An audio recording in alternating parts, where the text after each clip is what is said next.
हाय दोस्तों, आप सभी का हमारे यूट्यूब चैनल ऑनलाइन स्टडी शाला में स्वागत है। मैं विशाल आप लोगों के लिए महत्वपूर्ण प्रश्नों की श्रृंखला लेकर आया हूं, जो उत्तर प्रदेश विशेष और भारत जीके से संबंधित है। इसमें साइंस के भी कुछ प्रश्न मैंने लिए हैं, जो प्रतियोगी परीक्षाओं के लिए अत्यंत महत्वपूर्ण है। दोस्त, यदि आप हमारे चैनल पर नए हैं तो हमारे चैनल को सब्सक्राइब करें और बेल आइकन जरूर दबाएं और वीडियो को अधिक से अधिक शेयर करें। दोस्त, अब हम चलते हैं अपने प्रश्नों की ओर।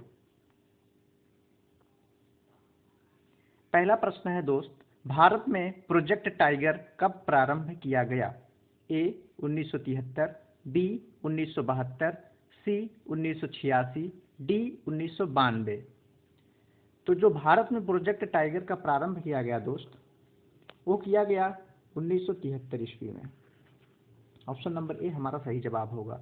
ये प्रोजेक्ट टाइगर है क्या? प्रोजेक्ट टाइगर जो प्रारंभ किया गया था दोस्त, उसका मेन उद्देश्य था कि टाइगर को सुरक्षित करना और इनकी जनसंख्या में वृद्धि करना। आगे बढ़ते हैं दोस्त। दूसरा प्रश्न है, किस नदी को खूनी नदी के नाम से जाना जाता है? ए ब्रह्मपुत्र नदी, बी कावेरी नदी, सी लोहित नदी, डी रो नदी। तो जो लोहित नदी, खूनी नदी के नाम से जाना जाता है जिस नदी को दोस्त, खूनी नदी के नाम से जिस नदी को जाना जाता है वह नदी है लोहित नदी। दोस्त, यह जो लोहित नदी है, इसलिए इसे खूनी नदी कहते हैं क्योंकि यह जहां से बहती है दोस्त, वहां पे लेटेराइट मृदा पाई जाती है। लेटेराइट मृदा का कलर जो होता है वो रेड होता है। जो लेटेराइट मृदा होती है दोस्त, उसका जो रंग होता है लाल होता है, इसलिए इसे खूनी नदी के नाम से जाना जाता है दोस्त। तो इसका सही जवाब हो जाएगा ऑप्शन नंबर सी, लोहित नदी। और यह जो लोहित नदी है दोस्त, यह ब्रह्मपुत्र की सहायक नदी है। तीसरे प्रश्न पर चलते हैं दोस्त। तीसरा प्रश्न है, भारत में पर्यावरण संरक्षण अधिनियम कब पारित हुआ? ए 1972, बी 1987, सी 1986, डी 1970। तो भारत में जो पर्यावरण संरक्षण अधिनियम लाया गया था वह 1986 ईस्वी में इसको पारित किया गया था। तो इसका सही जवाब हो जाएगा ऑप्शन नंबर सी, 1986। चौथा प्रश्न है दोस्त, बर्डमैन ऑफ इंडिया किसे कहा जाता है? यानी पक्षी के संबंधित जो है उसे बर्डमैन ऑफ इंडिया किसे कहा जाता है? ए सलीम अली, बी पांडुरंग हेगड़े, सी सुंदरलाल बहुगुणा, डी गौरा देवी। तो जो बर्डमैन ऑफ इंडिया कहा जाता है दोस्त, उसका सही जवाब हो जाएगा ऑप्शन नंबर ए। उसका सही जवाब हो जाएगा option number A, Salim Ali. आप लोगों ने देखा होगा एक पक्षीराज मूवी बनी है, जो अक्षय कुमार उसमें भूमिका निभाए हैं। वो इन्हीं के बायोग्राफी के रूप में बना है। वही इन्हीं के जीवन से संबंधित मूवी बनाया गया है, जो पक्षियों से अत्यंत प्रेम करते थे। और फिर जो मोबाइल से रेडिएशन निकलती है दोस्त, उसमें वो दिखाया गया है उस पिक्चर में, पक्षीराज पिक्चर में दिखाया गया। तो बर्ड मैन ऑफ इंडिया किसे कहते हैं? सलीम अली को कहते हैं। ये देखिए, भारत के पक्षी जो हैं, इसके लिए इन्होंने पक्षी से संबंधित इन्होंने बहुत सरकार से रिक्वेस्ट किया था कि पक्षी को बचाने के लिए जो मोबाइल रेडिएशन है उसको, मोबाइल को ना मतलब यूज किया जाए, लेकिन वो भी जरूरी था। इसलिए सलीम अली को जो है बर्डमैन ऑफ इंडिया कहते हैं दोस्त।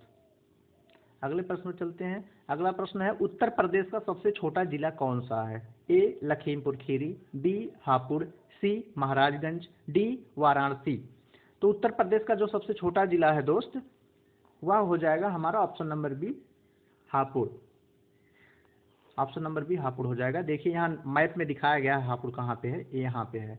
और भारत के मैप में देखिए उत्तर प्रदेश को दर्शाया गया है, यहाँ पे ये उत्तर प्रदेश को दर्शाया गया है भारत के मैप में। और जो मैंने पिछले वीडियो में बताया था दोस्त कि जो उत्तर प्रदेश का सबसे बड़ा जिला है वो हमारा है लखीमपुर खीरी। यह सबसे बड़ा जिला है दोस्त, और सबसे छोटा जिला हापुड़ है।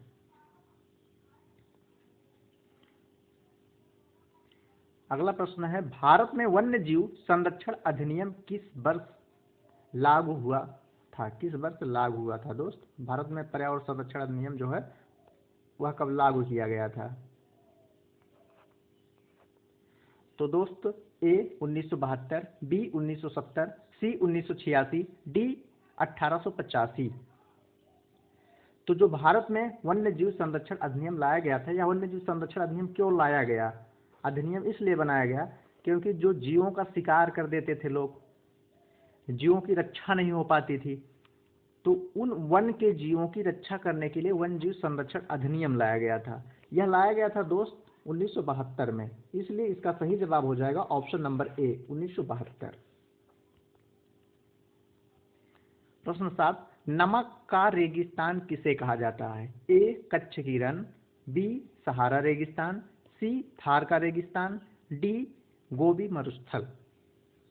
तो जो नमक का रेगिस्तान कहा जाता है दोस्त, वह कच्छ के रण को कहा जाता है। गुजरात में कच्छ के रण को नमक का रेगिस्तान कहा जाता है। क्यों कहा जाता है दोस्त? तो इसलिए कहा जाता है क्योंकि यहाँ पर जो रेत होती है वह सफ़ेद एकदम होती है, नमक के जैसे होती है, इसलिए इसे कच्छ का रण को जो है नमक का रेगिस्तान कहा जाता है दोस्त।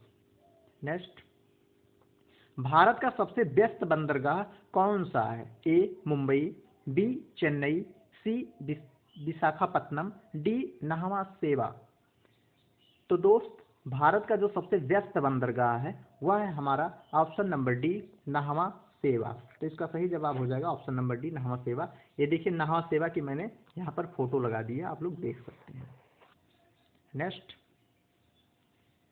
कुछ इंपॉर्टेंट पॉइंट यहाँ पर मैंने ऐड कर दिया है दोस्त। जैसे भारत का सबसे बड़ा प्राकृतिक बंदरगाह क्या है? तो मुंबई है दोस्त। भारत का सबसे बड़ा प्राकृतिक बंदरगाह मुंबई। भारत का सबसे बड़ा कृत्रिम बंदरगाह यानी जो मनुष्य के द्वारा बनाई गई है वह है चेन्नई, और जो प्रकृति ने बनाई है भारत का सबसे बड़ा वह मुंबई है। भारत का सबसे गहरा बंदरगाह, जो सबसे गहरा वह विशाखापत्तनम है दोस्त। नेक्स्ट, भारत का राष्ट्रीय लिपि क्या है? मैंने लिपि को पिछले वीडियो में हिंदी व्याकरण के पोर्शन में पढ़ाया है दोस्त। इसमें मैंने लिपि को बहुत अच्छे से व्याख्या किया है। आप लोग अगर नहीं देखे हैं तो उस वीडियो को जाकर देख लें। तो भारत का राष्ट्रीय लिपि क्या है दोस्त? ए देवनागरी लिपि, बी गुरुमुखी लिपि, सी रोमन लिपि, डी कुटिल लिपि। तो भारत का जो राष्ट्रीय लिपि है दोस्त उसका सही जवाब हो जाएगा ए देवनागरी लिपि भारत का राष्ट्रीय लिपि है दोस्त।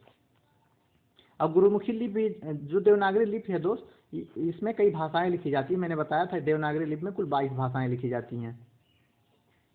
इसमें 52 अक्षर होते हैं। देवनागरी लिपि का जो वर्णमाला है वह अक्षरिक होता है। वर्णक्रम जो है वैज्ञानिक होता है दोस्त। देवनागरी लिपि का जो नामकरण हुआ था दोस्त, मैंने बताया था कि नागर ब्राह्मणों के कारण इसका नाम देवनागरी पड़ा, और पाटिलपुत्र को नागर और चंद्रगुप्त मौर्य को देव कहने के कारण इसका नाम देवनागरी लिपि पड़ा था।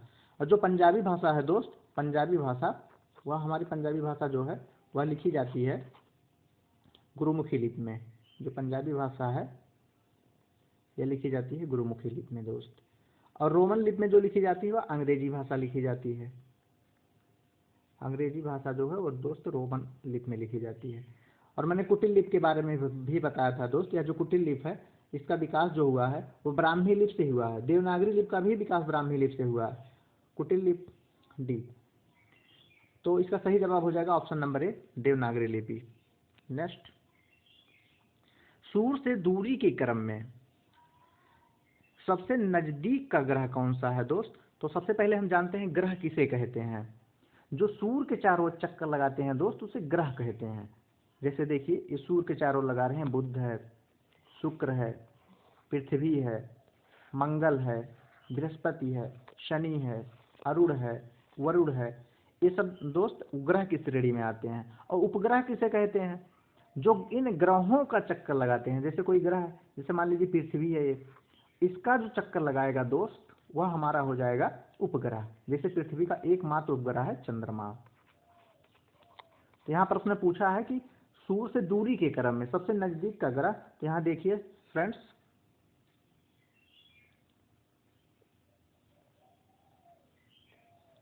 यहाँ पर देख लीजिए आप लोग खुद ही।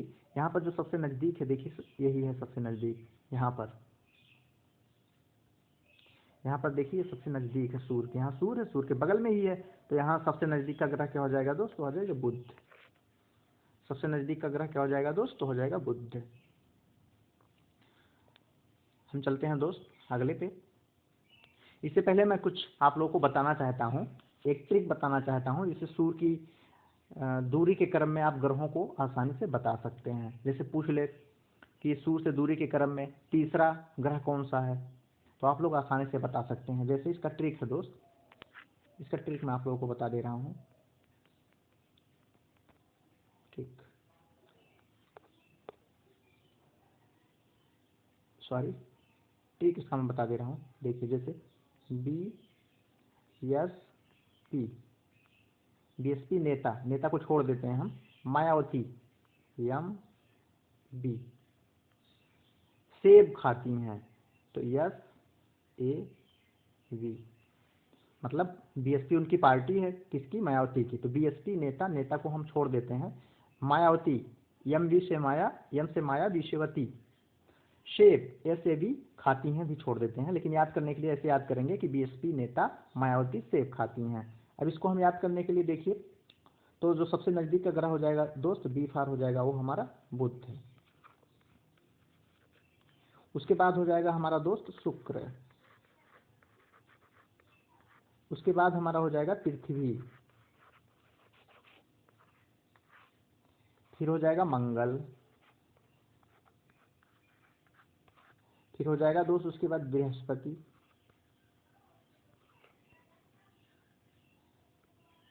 बृहस्पति हो जाएगा दोस्त, उसके बाद हो जाएगा शनि, फिर हो जाएगा अरुण, दोस्त हो जाएगा वरुण। तो जो सबसे दूर का ग्रह है दूरी के क्रम में सूर्य से, तो हमारा हो जाएगा वरुण। तो दोस्त ट्रिक थी हमारी, इसको आप लोग लिख लें और याद कर लीजिएगा, याद करने में आसानी होगी। आगे चलते हैं दोस्त। भारतीय पुनर्जागरण का जनक किसे कहते हैं? A Swami Dayanand Saraswati, B Ramakrishna Paramhans, C Raja Ram Mohan Roy, D अरस्तु। तो भारतीय पुनर्जागरण के जनक यानी भारतीय पुनर्जागरण के पिता किसे कहा जाता है दोस्तों? तो वह कहते हैं राजा राम मोहन राय को। तो हमारा सही जवाब हो जाएगा ऑप्शन नंबर C, राजा राम मोहन राय। मैंने देखिए यहाँ राजा राम मोहन राय की फोटो भी लगा दी है, आप लोग देख सकते हैं। नेक्स्ट, गुलामगिरी पुस्तक के लेखक कौन थे? ये बहुत इंपॉर्टेंट प्रश्न है दोस्त, या अक्सर परीक्षाओं में पूछ लेता है। A Jyotiba Phule, B Bhimrao Ambedkar, C Savitribai Phule, D Mahatma Gandhi. तो गुलामगिरी पुस्तक के जो लेखक हैं दोस्त वह हैं A ज्योतिबा फुले। ज्योतिबा फुले जो है गुलामगिरी पुस्तक के लेखक हैं। देखिए मैंने यहाँ ज्योतिबा फुले की फोटो भी लगा दी है, ये ज्योतिबा फुले हैं, आप देख सकते हैं। इन्होंने एक और काम किया था, इन्होंने सत्यशोधक समाज की स्थापना भी किए थे। ज्योतिबा फुले ने क्या किया था? सत्यशोधक समाज की स्थापना किए थे दोस्त। नेक्स्ट, ये देखिए गुलामगिरी पुस्तक है दोस्त, आप लोग देख सकते हैं, और ये ज्योतिबाबाई फुले हैं, इन्होंने गुलामगिरी पुस्तक लिखी थी। नेक्स्ट, अमीर खुसरो ने किस भाषा के विकास में अग्रणी भूमिका निभाई? A संस्कृत, B खड़ी बोली, C मैथिली, D मगही। तो जो अमीर खुसरो थे उन्होंने किस भाषा के विकास के लिए अपनी भूमिका निभाई थी दोस्त? तो उन्होंने निभाई थी खड़ी बोली के लिए। खड़ी बोली के विकास के लिए उन्होंने अपना बहुत योगदान दिया था दोस्त। तो इसका सही जवाब हो जाएगा ऑप्शन नंबर B खड़ी बोली। ये देखिए अमीर खुसरो की मैंने यहाँ फोटो लगा दी है दोस्त। ये उर्दू में गज़लें लिखते थे। जैसे देखिए इनकी एक यहाँ पर दी गई है, खुसरो पाती प्रेम की बिरला बाचे खोए, वेद कुरान पोथी पढ़े प्रेम बिना का होए। तो ये जो थे ये गज़ल लिखा करते थे दोस्त, उर्दू भाषा में इनका गज़ल बहुत प्रसिद्ध हुआ करता था। अगले प्रश्न पर चलते हैं दोस्त। अगला प्रश्न है, कोशिका के किस कोशिकांग को ऊर्जा घर कहा जाता है? A lysosome, B ribosome, C mitochondria, D हरित लवक। तो दोस्त जो कोशिकांग को ऊर्जा घर कहा जाता है वह है, हमारा सही जवाब हो जाएगा इसका माइटोकॉन्ड्रिया दोस्त। तो इसका सही जवाब ऑप्शन नंबर C सही हो जाएगा। लाइसोसोम्स को क्या कहते हैं? इसे पाचन थैली कहते हैं। क्या कहते हैं? पाचन थैली या आत्मघाती थैली भी कहते हैं। पाचन या आत्मघाती थैली कहते हैं दोस्त इसे। और जो राइबोसोम्स हैं यहाँ प्रोटीन का संश्लेषण होता है दोस्त। क्या होता है? प्रोटीन का संश्लेषण होता है। और आप लोग जानते हैं कि हरित लवक क्या है? इसमें पौधे प्रकाश संश्लेषण की जो प्रक्रिया होती है पौधों में, वो हरित लवक में होती है। हालांकि हरित लवक के अंदर जो गिरेना होता है वहाँ पे होते हैं, लेकिन आप इतना ही जानिए जो प्रकाश संश्लेषण की क्रिया होती है वो हरित लवक में होती है। और जो ऊर्जा घर कहा जाता है जिसे, उस माइटोकॉन्ड्रिया को कहा जाता है। राइबोसोम्स में प्रोटीन का संश्लेषण होता है। लाइसोसोम्स को हम आत्मघाती थैली कहते हैं। नेक्स्ट प्रश्न पर चलते हैं दोस्त। अगला प्रश्न है, अगला प्रश्न पहले देखिए, मैंने माइटोकॉन्ड्रिया की फोटो लगा दी है यहाँ पर। ये माइटोकॉन्ड्रिया है आप लोगों का दोस्त। आगे चलते हैं। मानव शरीर की सबसे लंबी कोशिका कौन सी है? ए शुक्राणु, बी न्यूरॉन, सी माइकोप्लाज्मा, डी आरबीसी। तो जो मानव शरीर की सबसे लंबी कोशिका है दोस्त, वह है हमारा न्यूरॉन। इसका सही जवाब हो जाएगा न्यूरॉन। मैंने ये देखिए न्यूरॉन को बना दिया। यह मस्तिष्क में, मानव मस्तिष्क में पाया जाता है। यह सबसे लंबी कोशिका है। माइकोप्लाज्मा जो है दोस्त, यह सबसे छोटी कोशिका है। मतलब विश्व की सबसे छोटी कोशिका की बात कर लिया जाए तो माइकोप्लाज्मा है। और आगे चलते हैं दोस्त। अगला प्रश्न है, भारत के प्रथम शिक्षा मंत्री कौन थे? ए महात्मा गांधी, बी जवाहरलाल नेहरू, सी मौलाना अबुल कलाम आजाद, डी विनोबा भावे। तो जो भारत के प्रथम शिक्षा मंत्री थे दोस्त, वह थे हमारे मौलाना अबुल कलाम आजाद। तो इसका सही जवाब हो जाएगा option number C, Maulana Abul Kalam Azad. ये देखिए मैंने यहाँ पर मौलाना अबुल कलाम आजाद की फोटो भी लगा दी है, आप लोग देख सकते हैं। नेक्स्ट, ब्रिटिश संसद का सदस्य बनने वाले प्रथम भारतीय कौन थे? कौन ऐसे भारतीय थे जिन्होंने ब्रिटिश में जाकर वहां के सांसद के सदस्य बन गए थे? वहां संसद के सदस्य बन गए थे। सॉरी, यहाँ सांसद हो गया है, यहाँ संसद रहेगा दोस्त। तो वहां जाके वहां के संसद के सदस्य बन गए थे। ए दादा भाई नौरोजी, बी राजा राम मोहन राय, सी दयानंद सरस्वती, डी महात्मा गांधी। तो इसका सही जवाब हो जाएगा दोस्त ऑप्शन नंबर ए, दादा भाई नौरोजी। दादा भाई नौरोजी को दोस्त grand old man of India कहते हैं। क्या कहते हैं? Grand old man of India कहते हैं दोस्त इनको। और राजा राम मोहन राय के बारे में मैंने अभी आपको बताया। ये राजा राम मोहन राय जो हैं, ये भारत के पुनर्जागरण के जनक कहे जाते हैं। स्वामी दयानंद सरस्वती जो हैं दोस्त, मैंने नारा जब पढ़ाया था आप लोगों को, स्लोगन्स पढ़ाए थे, तो वहाँ बताया था, इन्होंने कहा था वेदों की ओर लौटो। वेदों की ओर लौटो का नारा किसने दिया था? तो दयानंद सरस्वती जी ने दिया था। और महात्मा गांधी के बारे में आप लोग जानते ही हैं। इनके जन्म दिवस पर अहिंसा दिवस के रूप में मनाया जाता है, यानी 2 अक्टूबर को अहिंसा दिवस के रूप में मनाया जाता है दोस्त। नेक्स्ट, ये देखिए मैंने दादा भाई नौरोजी की फोटो लगा दी है, आप लोग देख सकते हैं। दादा भाई नौरोजी हैं जो ब्रिटिश संसद के जो है पहले भारतीय सदस्य बने थे, और इन्हें grand old man of India कहते हैं दोस्त। नेक्स्ट, उत्तर प्रदेश की पहली राजधानी क्या बनाई गई थी? ए लखनऊ, बी प्रयागराज, सी आगरा, डी कानपुर। जो उत्तर प्रदेश की पहली राजधानी बनाई गई थी दोस्त, वह बनाई गई थी आगरा। सबसे पहले आगरा बनाई गई थी, फिर उसके बाद प्रयागराज बनाई गई, दूसरे नंबर पे बनाई गई थी प्रयागराज, पहले नंबर पे आगरा, तीसरे नंबर पे लखनऊ, जो अभी वर्तमान में भी उत्तर प्रदेश की राजधानी है। इसकी ट्रिक है, आप लोग याद कर सकते हैं, आइला आइला आइला, आ से आगरा हो जाएगा दोस्त। सबसे पहले क्या बनाई गई थी? आगरा। फिर क्या बनाई गई थी? इलाहाबाद। उस समय इलाहाबाद कहा जाता था, इसका नाम बदल कर हो गया प्रयागराज, इलाहाबाद। फिर उसके बाद क्या बनाई गई थी दोस्त? लखनऊ, जो वर्तमान में भी है।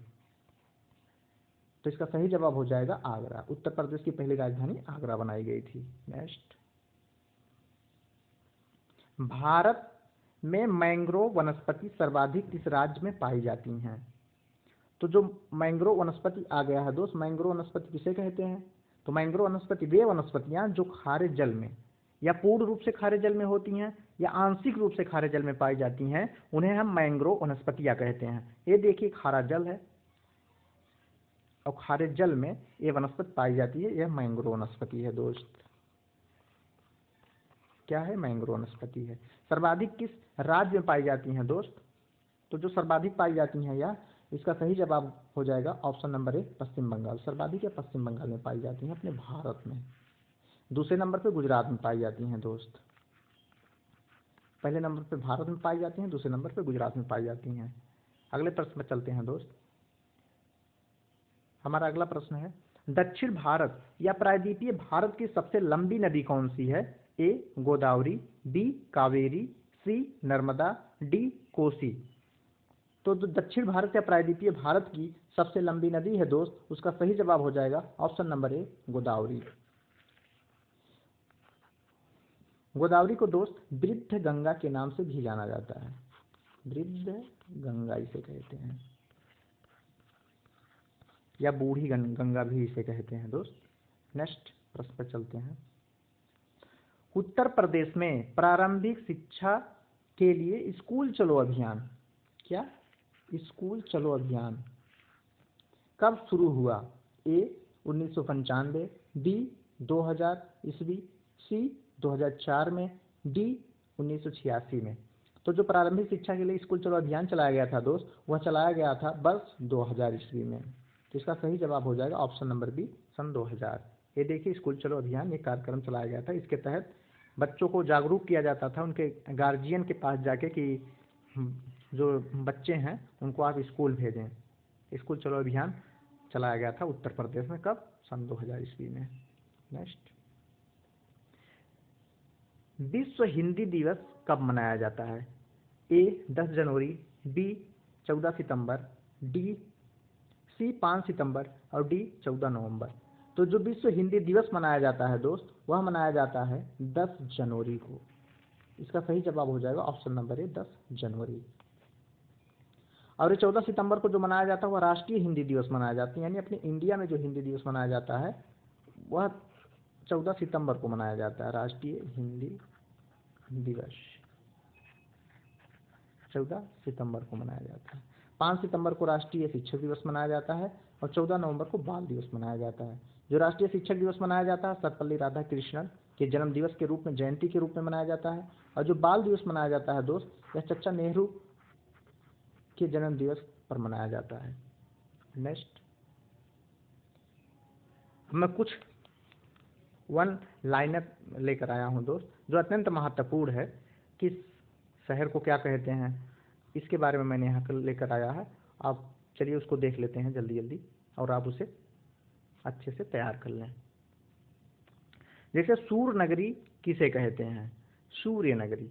तो सूर्य नगरी कहते हैं दोस्त जोधपुर को, सूर्य नगरी कहते हैं। क्यों कहते हैं? क्योंकि यहाँ पूरे साल जो है, जोधपुर में दोस्त पूरे साल जो है सूर्य अपने चरम तापमान पर होता है। पूरे साल यहाँ पर बहुत गर्मी रहती है, इसलिए इसे सूर्य नगरी कहते हैं। इसे इसे जो है दोस्त, इसे ब्लू सिटी भी कहते हैं। इसे ब्लू सिटी भी कहते हैं दोस्त। ये देखिए मैंने लगा दिया है, ये है हमारा जोधपुर। अब देखिए गुलाबी शहर जयपुर। गुलाबी शहर किसे कहते हैं? गुलाबी नगर या गुलाबी शहर को कहते हैं जयपुर को, क्योंकि यहाँ पर एक राजा थे, अंग्रेज ब्रिटिश थे, जिन्होंने पूरे जयपुर को जो है रंगवा दिया था गुलाबी रंग से, इसलिए जो है जयपुर को हम गुलाबी नगर के नाम से जानते हैं। नेक्स्ट, काला नगर किसे कहते हैं? तो कोलकाता को कहते हैं। क्यों कहते हैं? क्योंकि वहाँ देवी काली की सर्वाधिक पूजा होती है, इसलिए वहाँ पर उसको काला नगर कहते हैं। पीला नगर किसे कहते हैं? जैसलमेर को कहते हैं दोस्त। पीला नगर किसे कहते हैं? जैसलमेर को। क्यों कहते हैं? क्योंकि जैसलमेर में जो है रेत जो होती है पीली होती है, वहाँ पर चट्टाने पीले कलर के होते हैं, जिससे वो सुनहरा दिखाई देता है, वो शहर जो हो सुनहरा दिखाई देता है। इसीलिए देखिए मैंने लगाई है, पूरा सुनहरा दिखा रहा है, एकदम पीला पीला दिख रहा है, इसलिए पीला नगर जैसलमेर को कहते हैं। इसे गोल्डन सिटी भी कहते हैं दोस्त। क्यों गोल्डन कहते हैं? क्योंकि सोना जो होता है वह पीला होता है, इसलिए इसे गोल्डन सिटी के नाम से भी जानते हैं।